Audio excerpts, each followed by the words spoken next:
Hello everyone, कैसे हो आप लोग। क्या हाल आप सबका। मैं आपकी मैम सी कंचन गुप्ता आप सब बच्चों का वेलकम करती हूँ अपने इस वन शॉट की सीरीज में। कैसे हो आप लोग, क्या हाल चाल, सब बढ़िया। तो आ जाओ जल्दी से मेरे सभी ढीठों, सभी प्यारे प्यारे बच्चों। यहाँ पर आज जीएसटी का वन शॉट होगा, इनकम टैक्स का बेसिक कॉन्सेप्ट का वन शॉट ऑलरेडी अपलोड किया जा चुका है। आज होने वाले जीएसटी का एकदम बेसिक चैप्टर, मतलब कि बोले तो जीएसटी एंड इंट्रोडक्शन। चलो आ जाओ सभी बच्चे, शुरू करते हैं आज की चर्चा। बहुत ही छोटा सा टॉपिक है आज। चलिए, तो सबसे पहले बात आती है कि मैम ये जो आप पहला वन शॉट ले रहे हो, क्या हमारा वेलकम है। तहे दिल से मेरे बच्चों आप सबका स्वागत है। हाँ, बात आती है कि हम टैक्स किसे कहते हैं, टैक्स क्यों लगाया जाता है। हालांकि ये छोटी छोटी बेसिक कॉन्सेप्ट्स हमने इनकम टैक्स में भी रिवाइज करी थी, हम वापस से एक बार देखेंगे। देखो, टैक्स की बात अगर हम करें तो टैक्स सरकार के लिए एक रेवेन्यू का सोर्स है। सरकार जॉब नहीं कर सकती, सरकार धंधा नहीं कर सकती, तो सरकार पैसा कहां से लाए। सरकार टैक्स लगाती है और हम सभी लोगों से पैसा कलेक्ट करती है in the form of the tax, और वही सरकार का रेवेन्यू कहलाता है। सरकार ये पैसा इसलिए कलेक्ट करती है ताकि वो आपको अच्छी एजुकेशन दे सके, अच्छा हॉस्पिटल प्रोवाइड कर सके, अच्छी स्कूलिंग दे सके, अच्छा रोड हाईवे दे सके। इस वजह से सरकार टैक्स लगाती है। आखिरकार टैक्स क्या होता है। टैक्स बेटा पैसे की कंपल्सरली वसूली होती है। दैट मींस टैक्स ऑप्शनल तो बिल्कुल नहीं होता। पैसे की जबरन वसूली, कंपल्सरली एक्सटॉर्शन ऑफ मनी। अगर आपके ऊपर टैक्स लग रहा है then you have to pay the tax. Compulsorily आपको टैक्स पे करना पड़ेगा। So compulsory extortion of money under any law. Tax हमेशा किसी लॉ के तहत लगता है, किसी एक्ट के तहत लगता है, और टैक्स भारत सरकार आपसे कलेक्ट करने के बाद उसको देश के फायदे के लिए यूज करती है। जैसे कि क्या जीएसटी एक टैक्स है? यस। इंपोर्ट ड्यूटी एक टैक्स है? यस।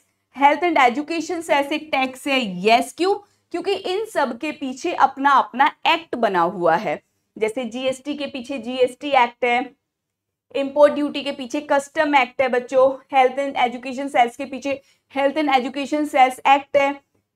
लास्ट आते हैं service charges recovered by the restaurant. Restaurant के द्वारा जो भी सर्विस चार्ज रिकवर किए जाते हैं वो टैक्स नहीं है। क्यों? क्योंकि बेटा वो सबसे पहली बात, उसके पीछे कोई एक्ट नहीं बना। ये रेस्टोरेंट के पर्सनल चार्जेस हैं जो कि रेस्टोरेंट आपको सर्विस दे रहा है, एसी का, क्लीनिंग का, स्टाफ का, वेटर का, उन सब के लिए रिकवर कर रहा है। फिर बात आती है वाई टैक्स। ये हमने काफी हद तक समझ लिया कि सरकार टैक्स इसलिए लगाती है ताकि सरकार आपको सारी सुख सुविधाएं प्रोवाइड कर सके। टैक्स कितने प्रकार का होता है? टैक्स दो प्रकार का होता है। एक होता है डायरेक्ट टैक्स, एक होता है इनडायरेक्ट टैक्स। डायरेक्ट टैक्स जो आप, मतलब कि एक टैक्स पेयर डायरेक्टली गवर्नमेंट को पे करता है, जैसे कि इनकम टैक्स। इनकम टैक्स आपने जो इनकम कमाई, आपने जो इनकम कमाई, ध्यान दो, आपने जो इनकम कमाई उस इनकम पर आप ही उस पैसे को सरकार को पे करोगे। That is the direct tax. Indirect tax, tax payer कोई और है, गवर्नमेंट ये हो गई, ये हो गए आप रेसिपिएंट। आपने दुकानदार से एसी खरीदा, एसी का पैसा आपने दुकानदार को दिया, साथ के साथ टैक्स का पैसा आपने दुकानदार को दिया, और दुकानदार ने गवर्नमेंट को टैक्स की पेमेंट की। This is the indirect tax. मतलब कि इसके ऊपर टैक्स लगना है, सरकार इससे टैक्स कलेक्ट करेगी लेकिन ये टैक्स आपसे लेगा। That means ultimately you are paying the tax but indirectly to the government. आपने डायरेक्टली गवर्नमेंट को नहीं दिया, आपने दुकानदार को दिया, दुकानदार ने सरकार को दिया, बट इनडायरेक्टली आपके ऊपर लगा। So the question is what is the difference between direct tax and indirect tax. इन दोनों टैक्सेस में डिफरेंस क्या है? देखो, जो डायरेक्ट टैक्स होता है जिस पर लगा उसी ने सहा, इंजेक्शन जिसको लग रहा है दर्द उसी को हो रहा है। इनकम टैक्स जिसको लगेगा उसी को भरना पड़ेगा, that is the direct. Indirect, imposed बेटा दुकानदार के ऊपर हुआ, भरना बेटा रेसिपिएंट को पढ़ा, कंज्यूमर को पढ़ा। बर्डन ऑफ टैक्स हम डायरेक्ट टैक्स में शिफ्ट नहीं कर सकते, जिसकी इनकम जैसी उसको भरना पड़ेगा टैक्स वैसा। बट यस, इनडायरेक्ट टैक्स में दुकानदार टैक्स के बर्डन को रेसिपिएंट को शिफ्ट कर रहा है। जो हमारा डायरेक्ट टैक्स होता है नेचर में वो प्रोग्रेसिव होता है, अमीर पे ज्यादा लगता है, गरीब पे कम लगता है। जो बैगर है उस पे बिल्कुल नहीं लगेगा, अंबानी पे बहुत ज्यादा लग रहा होगा, हम पे भी थोड़ा बहुत लग ही जाएगा। तुम अभी कुछ नहीं कमा रहे तो तुम पे नहीं लग रहा होगा, पापा कमा रहे हैं तो पापा पे लग रहा होगा।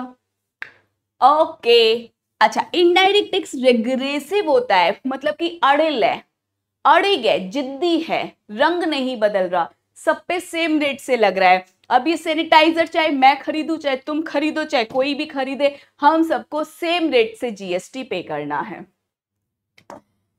ये जो है हमारा डायरेक्ट टैक्स, ये इनकम पर लगता है, इनडायरेक्ट टैक्स खर्चों पे लगता है basically. Income tax is the best example of the direct tax, GST is the best example of indirect tax. एकदम बेसिक्स है, हमने ऑलरेडी इसको इनकम टैक्स में भी पढ़ा था, स्टिल हमने पढ़ लिया क्योंकि कुछ बच्चे ऐसे होंगे जो इनकम टैक्स का वन शॉट नहीं देख के सीधे ये भी देख रहे हो। तो यहां से अब हम शुरुआत करेंगे सिर्फ और सिर्फ इनडायरेक्ट टैक्स की, मतलब कि अपने जीएसटी की। तो सबसे पहले बात आती है कि आखिरकार इनडायरेक्ट टैक्स के फीचर्स क्या हैं। सबसे पहला फीचर कि ये सरकार के रेवेन्यू का सबसे बड़ा सोर्स है, सरकार को अच्छा खासा रेवेन्यू होता है बेटा इनडायरेक्ट टैक्स से। दूसरी बात आती है कि जो इनडायरेक्ट टैक्स है वो किसी इवेंट पर लगता है, वो किसी घटना पर लगता है। जैसे कि मैन्युफैक्चरिंग होगी तो लगेगा, सेल होगी तो लगेगा, परचेज होगा तो लगेगा, इंपोर्ट होगा तो लगेगा, एक्सपोर्ट होगा तो लगेगा, सर्विस प्रोवाइड करोगे तो लगेगा। यानी कि कोई ना कोई घटना घटित हो रही होगी इस टाइप की, तब हमारा इनडायरेक्ट टैक्स पिक्चर में आता है। टैक्स का बर्डन यहाँ पे इजीली शिफ्ट हो जाता है, अभी अभी देखा था। ये टैक्स डायरेक्टली ग्राहक को चुभाया नहीं जाता, इनडायरेक्टली चुभा दिया जाता है। क्या ये इन्फ्लेशन को अफेक्ट करता है? यस, 100 नहीं 200% करता है। मान लो जीएसटी का रेट बढ़ गया तो ये जो बॉटल है आप देख रहे हो, ये जो बॉटल है ये महंगी हो जाएगी। जीएसटी का रेट बढ़ गया तो ये कैलकुलेटर महंगा हो जाएगा, जीएसटी का रेट बढ़ गया तो ये गॉगल्स महंगे हो जाएंगे, जीएसटी का रेट बढ़ गया तो ये माइक महंगा हो जाएगा, जीएसटी का रेट बढ़ गया ये रिमोट महंगा हो जाएगा, जीएसटी का रेट कम हो गया तो ये पेन टैप सस्ता हो जाएगा, जीएसटी का रेट और कम हो गया तो ये भी सस्ता हो जाएगा। दैट मीन्स जीएसटी बढ़ेगा तो इन्फ्लेशन बढ़ेगी, जीएसटी घटेगा तो इन्फ्लेशन घटेगी। सारे बोलो जय माता दी। जीएसटी एक एग्जांपल ले रही हूं, that is the indirect tax. हाँ, इनडायरेक्ट टैक्स सोशल वेलफेयर को प्रमोट करता है क्या? डेफिनेटली। यहाँ पे गवर्नमेंट कहती है कि तंबाकू इज द हार्मफुल प्रोडक्ट, हम उस पर जीएसटी बढ़ाएंगे। जब हम जीएसटी बढ़ाएंगे तो तंबाकू महंगी होगी, लोग तंबाकू का कंजम्पशन नहीं करेंगे, हो गया जी सोशल वेलफेयर। क्या ये टैक्स नेचर में रिग्रेसिव होता है? यस मैम, सबके ऊपर सेम रेट से लगता है। अच्छा, जीएसटी की क्यों जरूरत पड़ी? पुराने लॉ में ऐसी क्या खामियां थी, ऐसी क्या प्रॉब्लम्स थी जिसकी वजह से हमें जीएसटी को जन्म देना पड़ा? देखो, पुराने टैक्स में बच्चों डबल टैक्सेशन हुआ करता था। डबल टैक्सेशन मतलब एक सामान पे दो तरह के टैक्स लगते थे। जैसे कि पहले के टाइम में आप पिज्जा खा रहे हो या फिर आप रेस्टोरेंट में जा रहे हो तो आपके ऊपर वैट भी लगता था, आपके ऊपर सर्विस टैक्स भी लगता था। लेकिन आज के दिन ऐसा नहीं है, आपके ऊपर सिर्फ एक टैक्स लगेगा, वो है जीएसटी। तो पहले के टाइम पे सेम गुड्स या सेम सर्विसेज पे एक साथ दो टैक्स लग जाया करते थे, जिसकी वजह से डबल टैक्सेशन होता था। फिर जब हमारा जीएसटी आया तो ये नारा लगाया, one nation one tax, one nation one tax, one nation one tax. पहले के टाइम में जब जीएसटी नहीं था, कास्केडिंग हुआ करता था। कास्केडिंग का क्या मतलब होता है? कास्केडिंग का मतलब होता है टैक्स ऑन टैक्स। टैक्स के ऊपर टैक्स लग गया। जैसे कि मान लो 1000 रुपीज का आपने चेयर मैन्युफैक्चरिंग किया, जब आप मैन्युफैक्चरिंग करते थे तो पहले एक्साइज ड्यूटी लगता था, लेट से 10% का एक्साइज ड्यूटी लग गया 100 रुपए का, ये वैल्यू आ गई 1100। अब इस चेयर को अगर आप मार्केट में सेल करोगे तो लेट से आपके ऊपर वैट लग रहा है 10%, तो वैट किस पर लगेगा? 1100 पर। वैट कितना आ गया? 110। यानी कि ये जो अमाउंट है, इस अमाउंट में 1000 रुपए मैन्युफैक्चरिंग का था, 100 रुपए टैक्स का था। सो जब मैंने वैट लगाया तो वैट इस अमाउंट पे भी लगा और वैट टैक्स के अमाउंट पे भी लगा। इसको कहते हैं टैक्स के ऊपर टैक्स लगा, टैक्स के ऊपर tax, cascading effect. Are you getting my point? तो पहले के टाइम पे ऐसा हुआ करता था, आज के टाइम पे ऐसा नहीं होता, सीधे के सीधे एक ही टैक्स लगता है, वो है जीएसटी। पहले बेटा मल्टीपल टैक्सेस हुआ करते थे, मल्टीपल, जैसे कि सर्विस टैक्स अलग है, वैट अलग है, सेंट्रल वैट अलग है, एक्साइज ड्यूटी अलग है, इंपोर्ट ड्यूटी अलग है, कस्टम ड्यूटी अलग है, बहुत सारे टैक्सेस हुआ करते थे। अब जब मल्टीपल टैक्सेस होंगे तो बेचारा एक टैक्स पेयर हमेशा दुखी रहेगा, हमेशा अपना सर पीटता रहेगा, कहेगा यार मैं करूं क्या, इतने सारे टैक्सेस मेरे ऊपर एप्लीकेबल, इतने सारे एक्ट में मुझे रजिस्ट्रेशन लेना है, इतनी सारी जगह रिटर्न फाइलिंग मुझे करनी है, इतनी सारी जगह बुक्स ऑफ अकाउंट्स मैंने बनाना है, मैं धंधा चलाऊं कि मैं ये काम करूं। सो यहाँ पे बेटा पहले के टाइम पे मल्टीपल टैक्सेस हुआ करते थे, आज के टाइम पे इन्हें हटा के एक टैक्स लाया गया, जीएसटी। अब जब मल्टीपल टैक्सेस हैं तो हर टैक्स के अंदर अलग अलग टैक्स रेट होगा।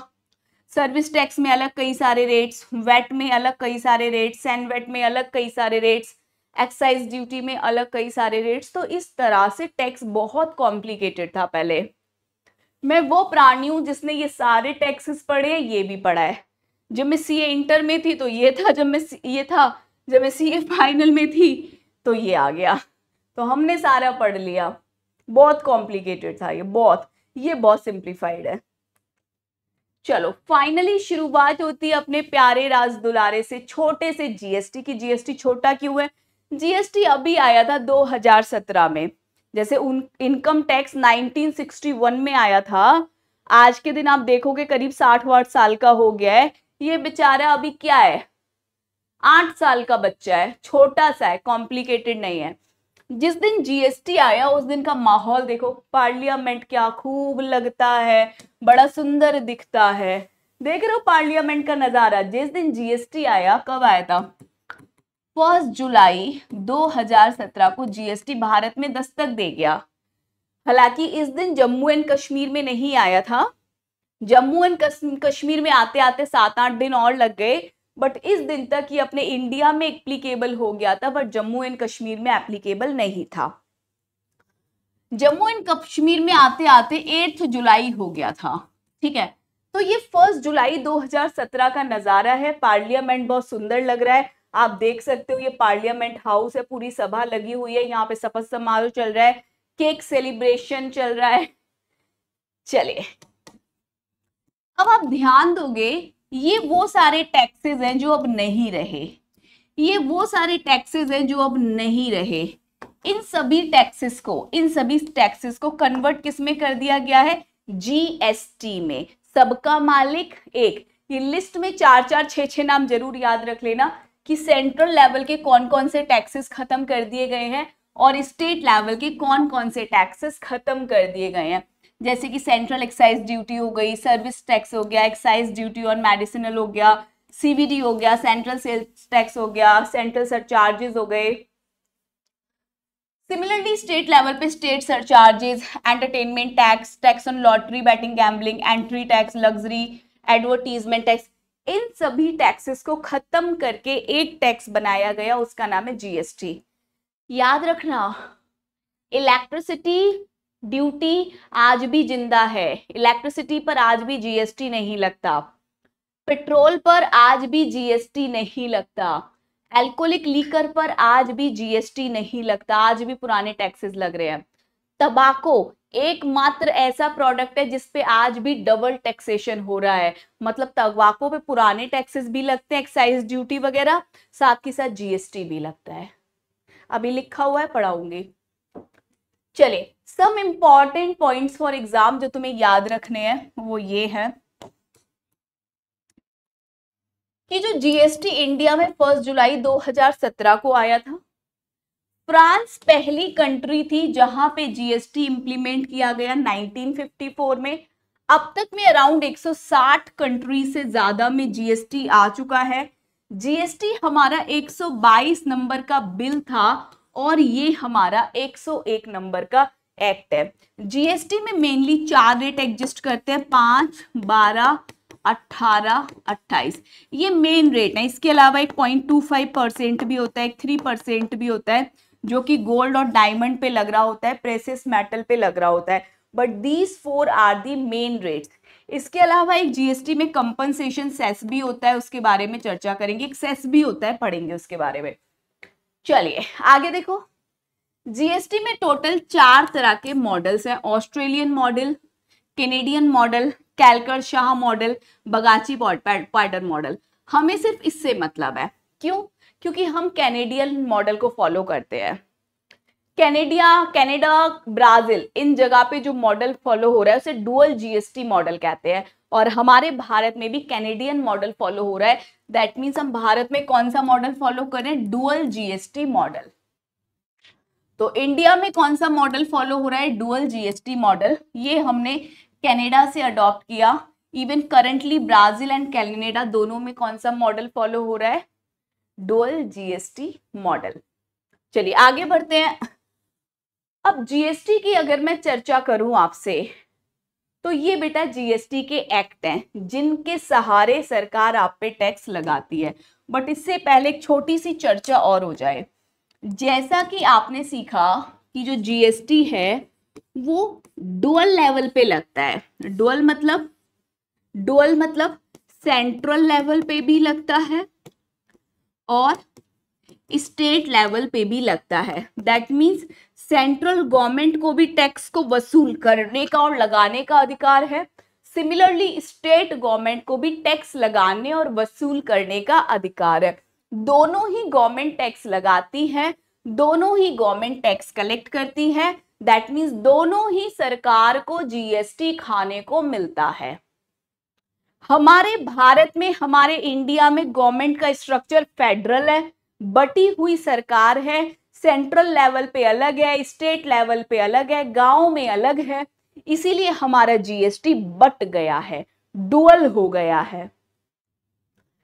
चलिए अब देखो, हमने एक चीज अभी सीखी थी कि जब भी आप टैक्स लगाते हो तो आपके पास एक एक्ट होना चाहिए, without act no tax.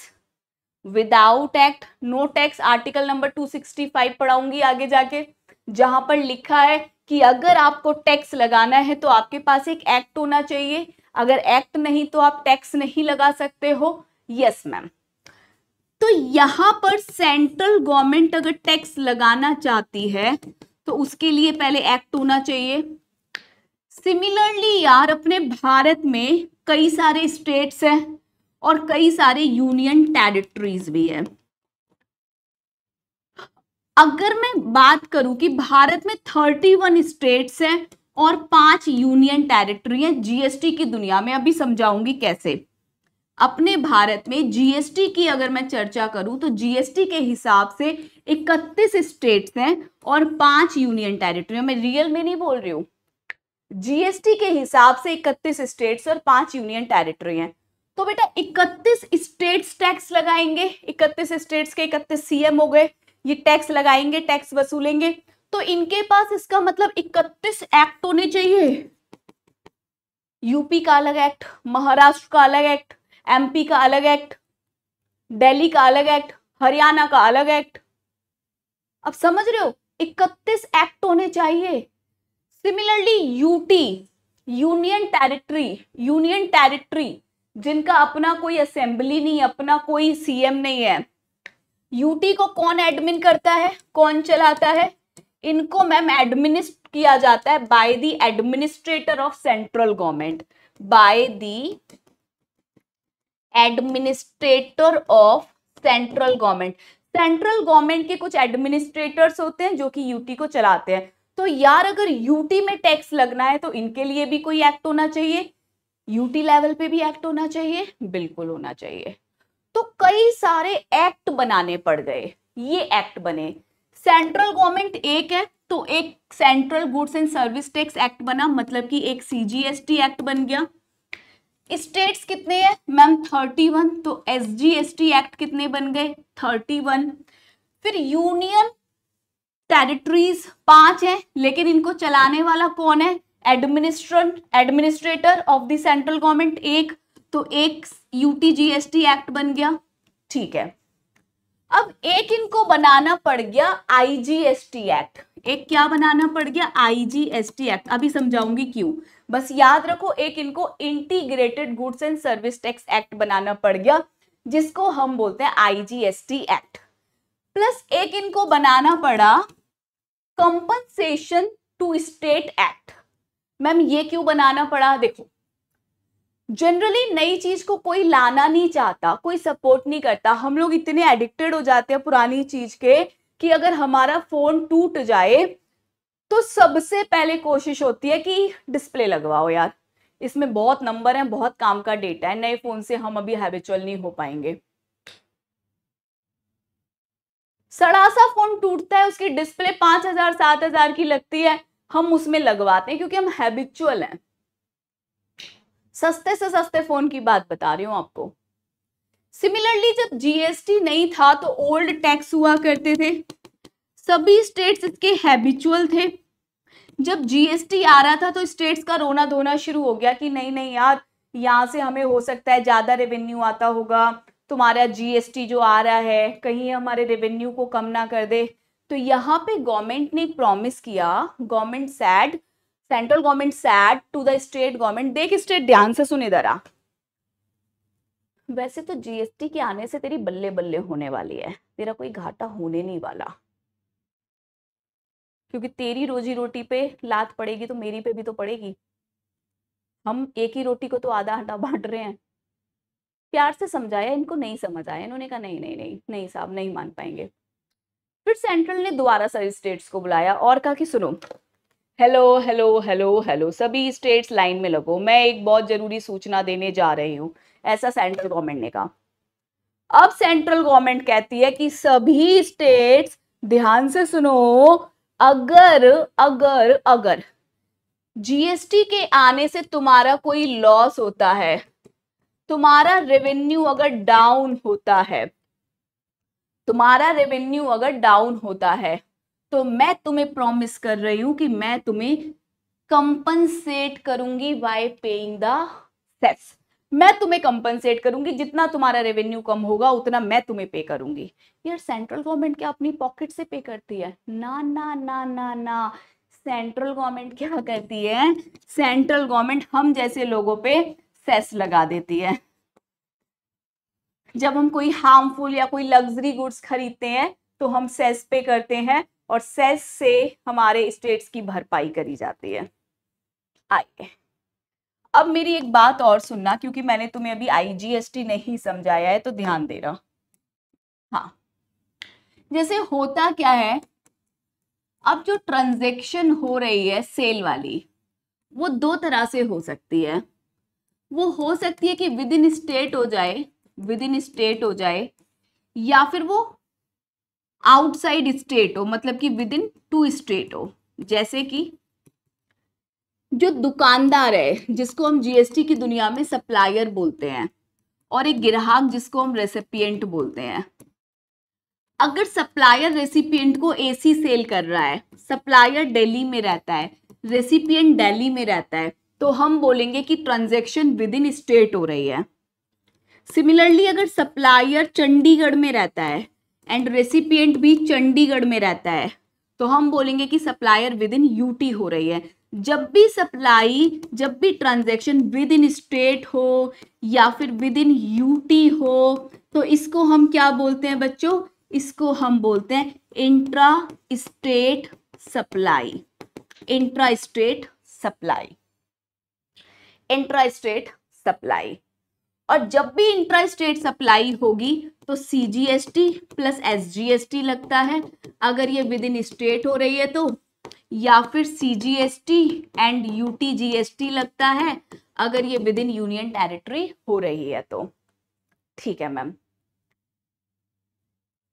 CGST SGST तब लगेगा जब ट्रांजैक्शन विद इन स्टेट हो रही है, सीजीएसटी यूटीजीएसटी तब लगेगा जब transaction with in union territory हो रही है। जैसे कि यहाँ पे एसी की सेल हुई, लेट से एसी की वैल्यू 50,000 रुपए है, एसी की वैल्यू 50,000 रुपए है, जीएसटी का रेट मान लो 18% है, जीएसटी का रेट 18% है, तो यहाँ पे बच्चों सीजीएसटी लगेगा 9% का, एसजीएसटी लगेगा 9% का, तो कितना आ जाएगा 4500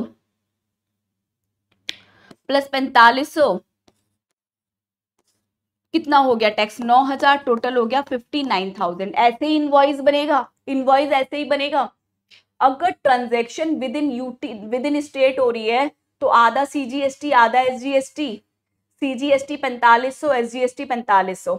अब ये जो सीजीएसटी है ये डायरेक्टली किसको पे हो जाएगा, directly pay to the central government, और जो एसजीएसटी है ये किसको पे होगा, directly pay to state government.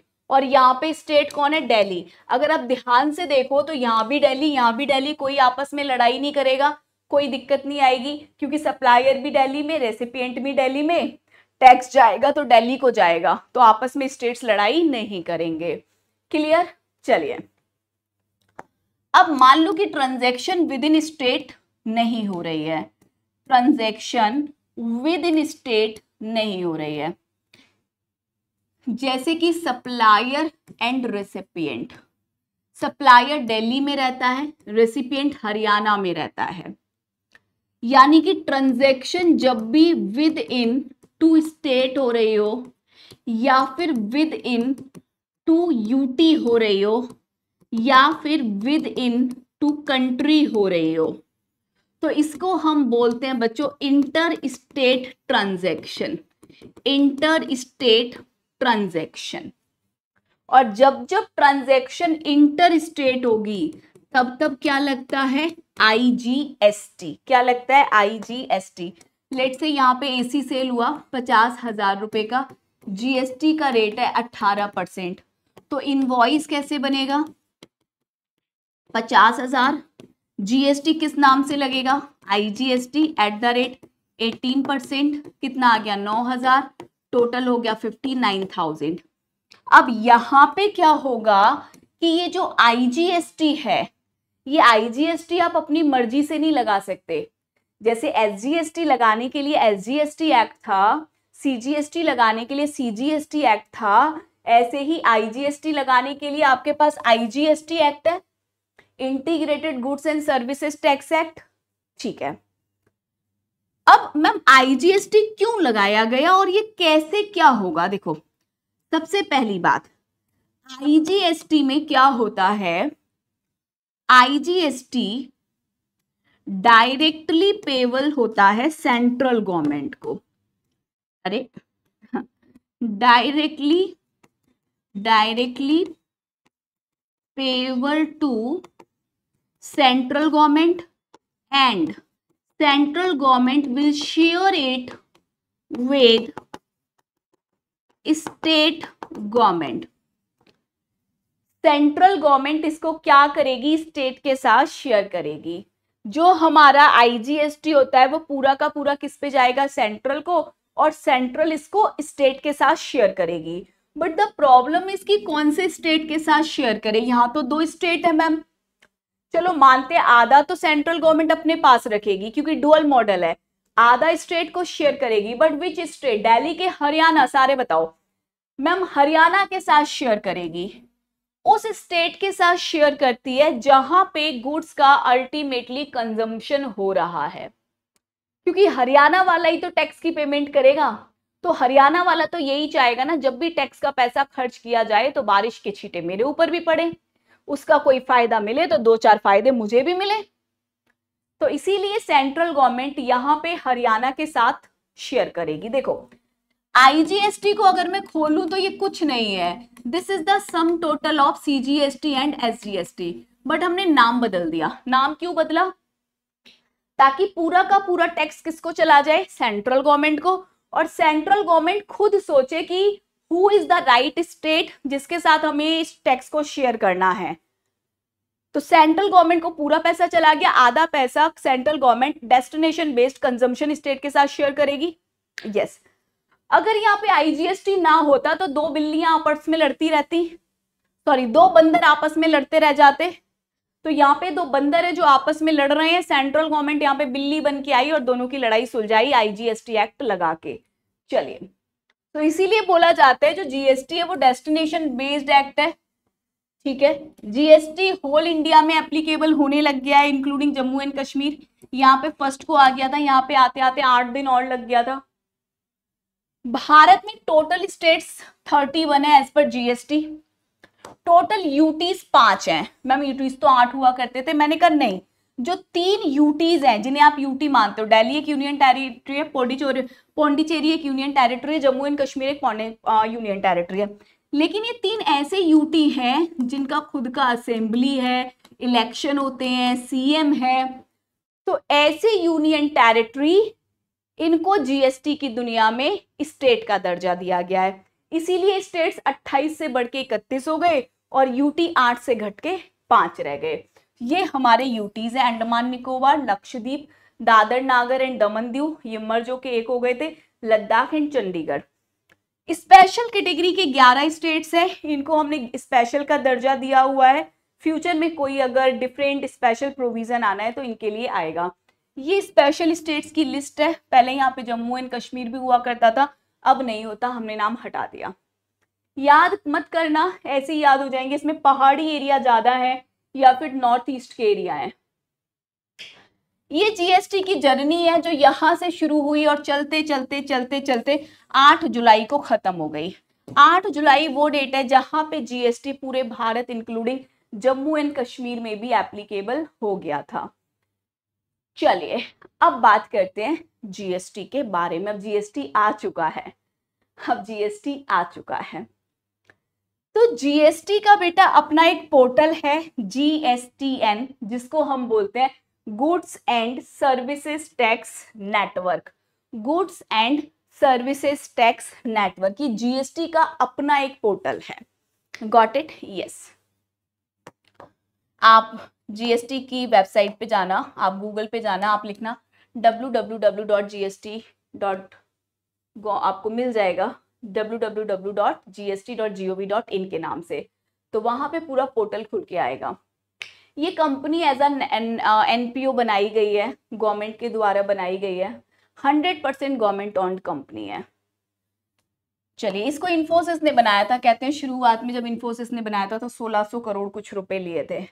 तो ये सबके लिए है, सेंट्रल गवर्नमेंट, स्टेट गवर्नमेंट, सब इस पे अपना सब इस पे सेंट्रलाइज्ड है।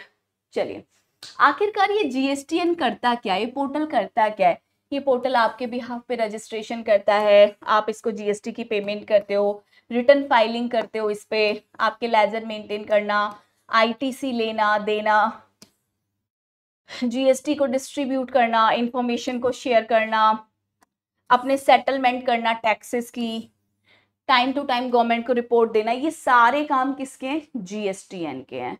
ये याद नहीं रखने, जैसे जैसे जीएसटी कंप्लीट होगा आपको समझ आ जाएगा कि जो भी हम जीएसटी में पढ़ रहे हैं, जितने भी कंप्लाइंसेस हम जीएसटी में कर रहे हैं, ये सारे के सारे कंप्लाइंसेस पूरे कहाँ पर होते हैं? जीएसटी पोर्टल पर पूरे होते हैं। जीएसटी के बेनिफिट किस किस को है? ये क्वेश्चन एग्जाम में आ सकता है। इसका गवर्नमेंट को भी फायदा है, बिजनेस को भी फायदा है और कंज्यूमर को भी फायदा है। गवर्नमेंट को क्या फायदा है? मैम एक कॉमन मार्केट बन गई, वन नेशन वन टैक्स है। मैम एक्सपोर्ट्स बढ़ेंगे। मैम साथ ही साथ मेक इन इंडिया होगा, सरकार का रेवेन्यू बढ़ेगा।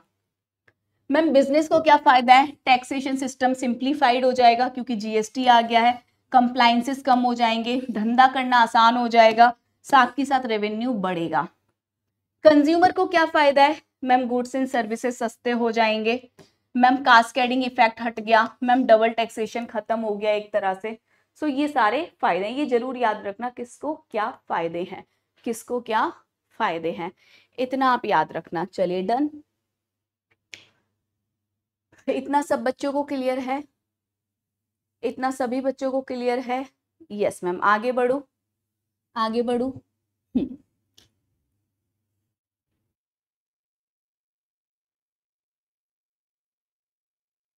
तो अब हम पढ़ने जा रहे हैं बच्चों कॉन्स्टिट्यूशन अंडर जीएसटी। ये समझ लो जीएसटी के बेसिक चर्चा का दूसरा हिस्सा है ये, इसके बाद बेसिक सारी चर्चा खत्म है।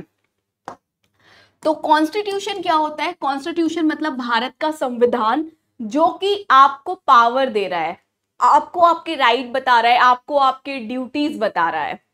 ऐसे ही अपने भारत सरकार को, अपनी स्टेट गवर्नमेंट को, सेंट्रल गवर्नमेंट को टैक्स लगाने की पावर कहां से मिलती है? कॉन्स्टिट्यूशन ऑफ इंडिया से।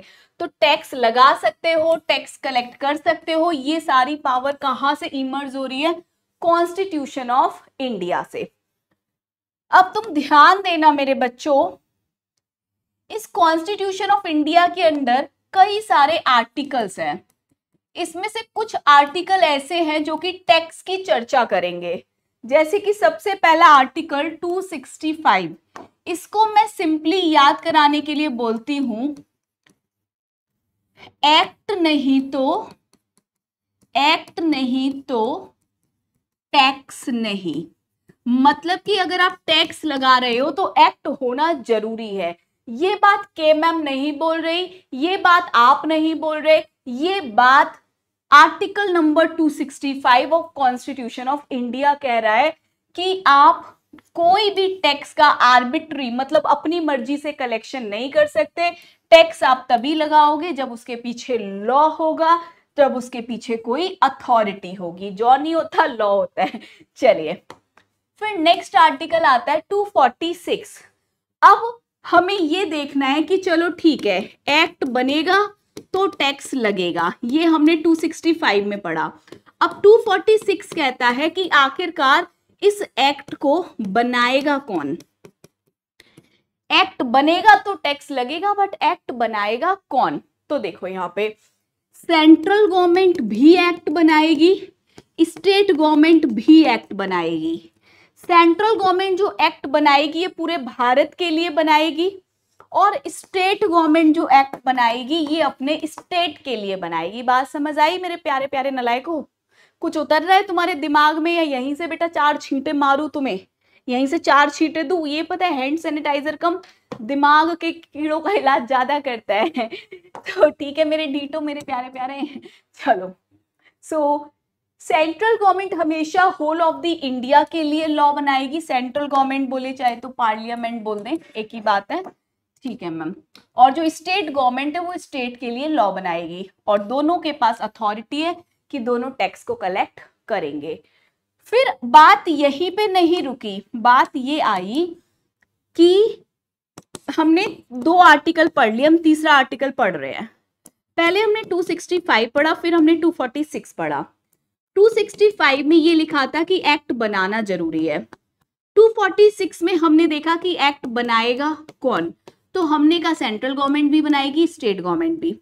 अब हम पढ़ रहे हैं 7th शेड्यूल ऑफ आर्टिकल 246। अब यहां पे क्या लिखा है? यहां पे ये लिखा हुआ है कि सेंट्रल गवर्नमेंट कौन कौन से मैटर पर लॉ बनाएगी और स्टेट गवर्नमेंट कौन कौन से मैटर पर लॉ बनाएगी, क्योंकि दोनों बंदर फिर लड़ने लगेंगे। सेंट्रल गवर्नमेंट कहेगी दहेज पे हम बनाएंगे, स्टेट कहेगी नहीं हम बनाएंगे, सेंट्रल कहेगी हम पुलिस पे बनाएंगे, स्टेट कहेगी जी पुलिस तो हम बनाएंगे। सो दोनों में फिर से वाद विवाद होगा। इस वाद विवाद को सुलझाने के लिए 7 शेड्यूल बनाया गया आर्टिकल नंबर 246 का। इस शेड्यूल में ये बात लिखी गई, इस शेड्यूल में ये बात लिखी गई कि लिस्ट 1 मतलब कि यूनियन लिस्ट में जो भी मैटर लिखे हुए हैं इन सब पर लॉ सेंट्रल गवर्नमेंट बनाएगी। अराउंड 100 मैटर आपको यहाँ मिलेंगे। ऐसी लिस्ट 2 में जो भी मुद्दे लिखे हुए हैं इन पे लॉ बनाने की एक्सक्लूसिव पावर स्टेट गवर्नमेंट के पास है। और लिस्ट 3 मतलब कि कंकरेंट लिस्ट में जो भी मैटर लिखे गए हैं इस पे लॉ बनाएंगे दोनों मिलके, मतलब सेंट्रल अपने लिए बनाएगी, स्टेट अपने लिए बना रही होगी। लेट्स से यहाँ पे लिखा है शादी की सही उम्र क्या है, तो सेंट्रल गवर्नमेंट भी लॉ बनाएगी, स्टेट भी। मैम अगर दोनों के लॉ आपस में कन्फ्लिक्ट करेंगे तो बेटा इस चीज पे भी एक आर्टिकल बनाया गया है, अभी आगे जाके पढ़ाऊंगी, कि अगर दोनों की बातें आपस में कन्फ्लिक्ट करती है तो सेंट्रल गवर्नमेंट की बात मान्य है, सेंट्रल गवर्नमेंट की बात ओवर रूल कर जाएगी स्टेट गवर्नमेंट की बात। घर में पापा की बात आपको हमेशा ओवर रूल कर देती है, यस, और पापा की बात को मम्मा ओवर रूल कर देते हैं। सो वही यहाँ पे है। अब देखो, जब हम इनकम टैक्स पढ़ रहे थे तो मैंने आपको बोला था यूनियन लिस्ट में एंट्री नंबर 82 है, जहां पे लिखा हुआ है कि इनकम टैक्स पे लॉ सेंट्रल गवर्नमेंट बनाएगी। लेकिन अगर आप जीएसटी को ढूंढोगे ना, मैं चैलेंज करती हूँ आपको, आज ही विकिपीडिया पे जाके तीनों लिस्ट छान मारना, आपको किसी भी लिस्ट में जीएसटी नहीं दिखेगा। जो मैटर यहाँ पे नहीं लिखा जाता उसके लिए अलग से एक आर्टिकल आ गया, एक आर्टिकल आया है, अभी पढ़ाऊंगी 246 से। इस आर्टिकल में ये बात लिखी हुई है कि दोनों गवर्नमेंट लॉ बनाएंगी, सेंट्रल गवर्नमेंट भी लॉ बनाएगी, स्टेट गवर्नमेंट भी लॉ बनाएगी, दोनों। ये बात कहां से निकल के आई? ये बात निकल के आई आर्टिकल नंबर 246 ए से। चलिए, ये मैंने अभी अभी आपको बताया कि जब दोनों पापा और बच्चे की बात में कॉन्ट्राडिक्ट होगा तो पापा विल प्रिवेल। तो यहाँ यही लिखा है कि अगर कोई इनकंसिस्टेंसी, कोई डिस्क्रिपेंसी नजर आती है तो पार्लियामेंट और स्टेट के बीच में, तो हु विल प्रिवेल? पार्लियामेंट, मतलब कि who will prevail? Central government. आगे देखो, एक हमारे पास रेज्यूडरी आर्टिकल है, आर्टिकल नंबर 248। रेज्यूडरी मतलब फालतू, जो कहीं नहीं लिखा वो इसमें लाके लिख दो। ये आर्टिकल कहता है अगर कोई ऐसा मैटर है जो किसी भी लिस्ट में कवर नहीं है, जो किसी भी लिस्ट में कवर नहीं है, ना लिस्ट 1, ना लिस्ट 2, ना लिस्ट 3, तो उस पर लॉ बनाने का राइट एंट्री नंबर 97 के हिसाब से, 97 के हिसाब से सेंट्रल गवर्नमेंट को जाता है। चलिए, हालांकि जितने भी आर्टिकल मैंने आपको ये पढ़ाए ये बहुत ज्यादा इंपॉर्टेंट नहीं है, बट यस 246 से 269A 279A ये बहुत इंपॉर्टेंट है, जो मैं अब पढ़ाऊंगी। सबसे पहले आर्टिकल आता है 246A, बहुत इंपॉर्टेंट है क्योंकि जीएसटी के आने की वजह से आया। ए लिखा है मतलब अमेंडमेंट से आया, जीएसटी के आने की वजह से आया। तो आर्टिकल 246A में टोटल में 3 बातें लिखी हैं। एक तो ये बात लिखी है कि जब भी हमारी बात आईजीएसटी की होगी, जब भी हमारी बात इंटर स्टेट ट्रांजैक्शन की होगी, तब पार्लियामेंट लॉ बनाएगी। जब बात इंट्रा स्टेट ट्रांजैक्शन की होगी, एसजीएसटी लग रहा होगा, सीजीएसटी लग रहा होगा, तो इस केस में शेयरिंग पावर होगी, मतलब सेंट्रल और स्टेट दोनों मिलके लॉ बनाएंगी। तीसरी बात ये लिखी हुई है जो मैंने आज ही क्लास के शुरू में बताई थी कि जो हमारे पेट्रोल प्रोडक्ट होते हैं 5 तरह के, high speed diesel, petrol, gases, abbreviation turbine fuel, जो हवाई जहाज में पड़ता है, 5 तरह के पेट्रोल होते हैं बेसिकली। इन 5 तरह के पेट्रोल पे आज के दिन जीएसटी नहीं लगता, बट यस फ्यूचर में अगर जीएसटी काउंसिल बोलेगी तो लग जाएगा। सो ये 3 बातें कहाँ लिखी हैं 246A में। कौन कौन सी? निमोनिक क्या दूंगी? अकेले साथ 5 पेट्रोल की बात, 5 पेट्रोल की बात। तो याद रहेगा इसमें क्या लिखा? अकेले मतलब इंटर के ऊपर लॉ कौन बनाएगा? सेंट्रल गवर्नमेंट अकेले। इंट्रा के ऊपर सेंट्रल और स्टेट साथ साथ लॉ बनाएंगी। 5 पेट्रोल पे आज के दिन जीएसटी नहीं लगता, बट एक दिन लग जाएगा। ये 3 बातें कहाँ लिखी? आर्टिकल 246A में। नेक्स्ट आर्टिकल है बच्चों हमारे पास आर्टिकल 269A। कुछ बातें हो चुकी हैं, कुछ बातें अभी हैं बाकी। तो इसमें हमने कुछ बातें लिख दी, हालांकि इसमें जितनी भी बातें लिखी हैं इनकी चर्चा हम कर चुके हैं। अभी तक वो बात मैं बोला करती थी, आपकी के मैम बोला करती थी, लेकिन वो बात कसम खा रही हूँ बेटा यहाँ पे लिखी मिलेगी, मैं अपने मन से नहीं बोल रही थी। जैसे कि सबसे पहली बात, मैंने यहाँ पे एक वर्ड यूज किया था कि जब भी ट्रांजैक्शन 2 कंट्री के बीच में होगी, जब भी ट्रांजैक्शन दो कंट्री के बीच में होगी, जब भी ट्रांजैक्शन दो कंट्री के बीच में होगी तो उसको हम इंटर स्टेट ट्रांजैक्शन बोलते हैं।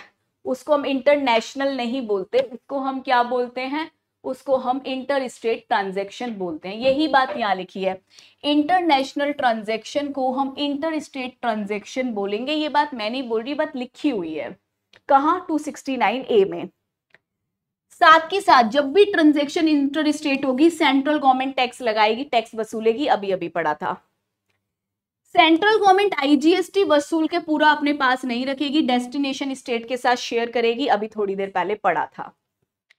आईजीएसटी को हम सीजीएसटी एसजीएसटी दोनों के लिए यूज करते हैं। ये बात आज सुन लो, लेकिन ये बात तुम्हें समझ आएगी जब मैं तुम्हें आईटीसी चैप्टर पढ़ाऊंगी। तो अभी के लिए होल्ड है। हाँ, जिस बच्चे ने पूरा जीएसटी पढ़ रखा होगा फिर वो वन शॉट देखेगा तो वो समझ लेगा कि आईजीएसटी का जो हमारा आईटीसी होता है वो इन दोनों आउटपुट टैक्स के लिए यूज किया जा सकता है। चलिए, सेंट्रल गवर्नमेंट है power to determine the place of supply. जब भी दो बिल्लियों में लड़ाई हो रही है, कौन सा स्टेट हमारा डेस्टिनेशन स्टेट है, who will decide? Central government. Place of supply decide करने की पावर सेंट्रल गवर्नमेंट को दे दी गई है। चलिए, ये हो गई कुछ बातें। अब हमारे पास आर्टिकल है, article number 279A, GST council, GST की सभा।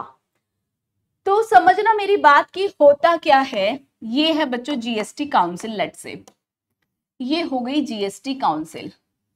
इस जीएसटी काउंसिल में यहाँ पे कई सारे मिनिस्टर, कई सारे चेयरमैन बैठे हुए हैं।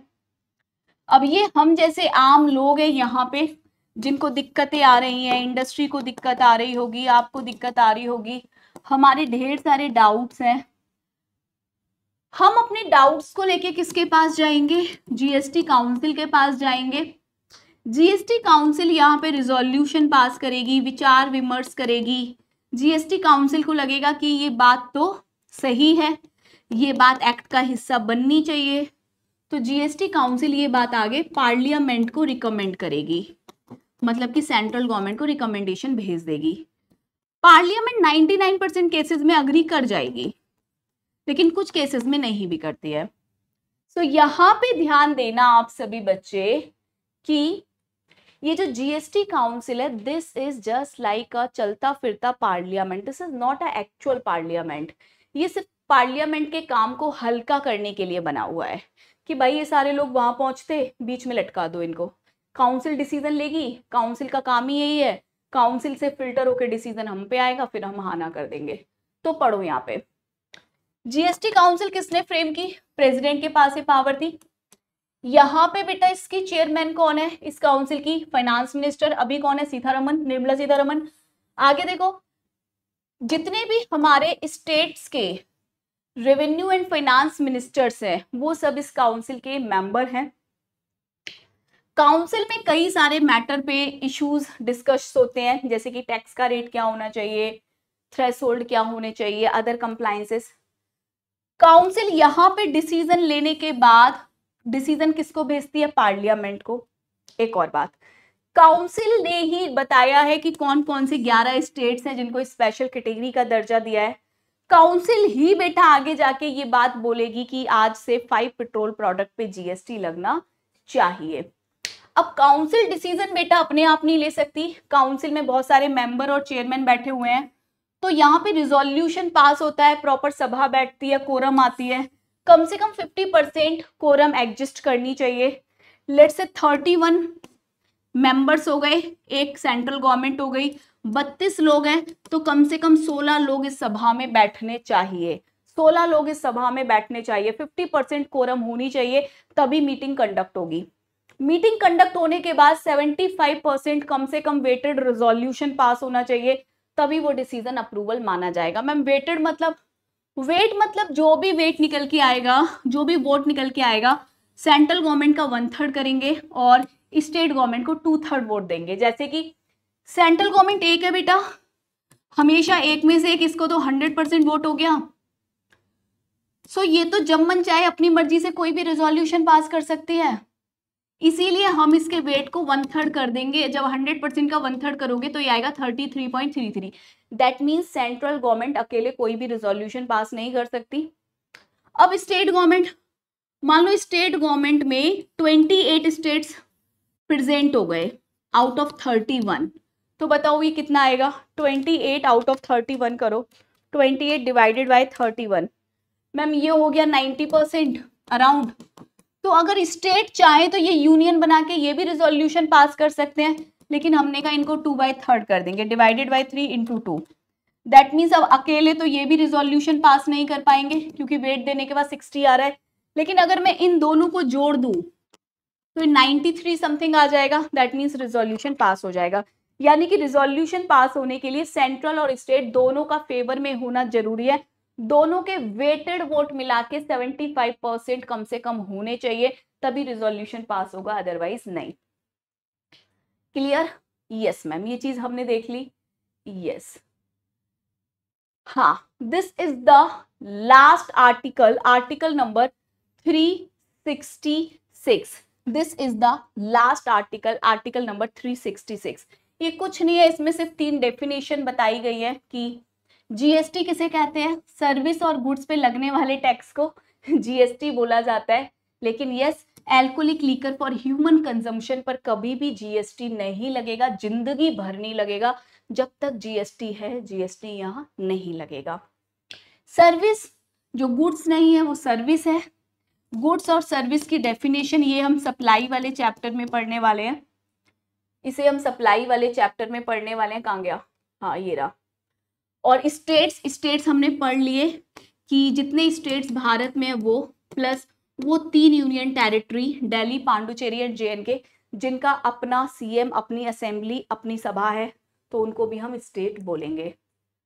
फिर बात आती है बच्चों कि कुछ इंपॉर्टेंट पॉइंट्स ध्यान रखना। एल्कोहलिक लीकर पे कभी भी जीएसटी नहीं लगेगा।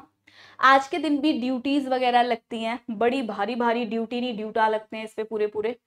5 पेट्रोल पे आज के दिन जीएसटी नहीं लगता। आज के दिन तो वही एक्साइज वगैरह, वैट वगैरह ही लगते हैं। बट फ्यूचर में जीएसटी लगेगा जब जीएसटी काउंसिल रिकमेंड करेगी तब। तंबाकू पे बेटा आज भी डुअल टैक्सेशन हो रहा है, जीएसटी भी लग रहा है, एक्साइज ड्यूटी भी लग रहा है। चलिए, तो ये था मेरे बच्चों हमारा टॉपिक, जिसमें हमने सारे बेसिक्स कवर किए।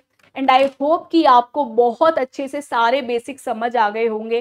प्लीज जब भी आप ये सेशन देखो, एक सेशन बनाने में, खास तौर से रिकॉर्डेड सेशन बनाने में जान लग जाती है। लाइव क्लास में मैं हमेशा बोलती हूँ एक बच्चे की मेहनत ज्यादा होती है, लेकिन एक रिकॉर्डेड सेशन में एक टीचर की मेहनत उससे भी कई ज्यादा होती है, क्योंकि एकदम ना आगे ब्लैक होता है, बिल्कुल काला, एकदम काला, कुछ नहीं, सिर्फ एक कैमरा और हम उसको पढ़ा रहे हैं, और उतनी शिद्दत के साथ पढ़ा रहे हैं जैसे सामने बच्चे बैठे हुए हैं। सो यहाँ पे एक टीचर की बहुत एनर्जी लगती है। प्लीज आप आफ्टर द क्लास जरूर बता के जाना सेशन कैसा लगा, अपने फ्रेंड्स में जरूर शेयर करना, क्योंकि कोई भी पॉइंट मैंने छोड़ा नहीं है, जान लगा दी है, विद इन टाइम कवर किया है। 50 से 55 मिनट में तुम्हारा पूरा का पूरा इंट्रोडक्शन डाल दिया है। इससे कई गुना ज्यादा टाइम लगाते अगर तुम सेल्फ स्टडी कर रहे होते तो बच्चों नेक्स्ट हमारा 1 शॉट आएगा सप्लाई का, तो उसमें मिलेंगे। तब तक के लिए पढ़ते रहो, ध्यान रखो अपना, और बता के जाना सेशन कैसा लगा। तुम्हारे प्यारे प्यारे कमेंट्स का इंतजार बहुत होता है, क्योंकि तुम्हारे फेसेस नहीं दिखते, बस एक वही राह है जो मेरी चाह बनती है, बस एक वही चाह है जो मेरी राह बनती है। सो बाय बाय मेरे बच्चों, take care, god bless you all, sign off with CA Kanchan Gupta ma'am.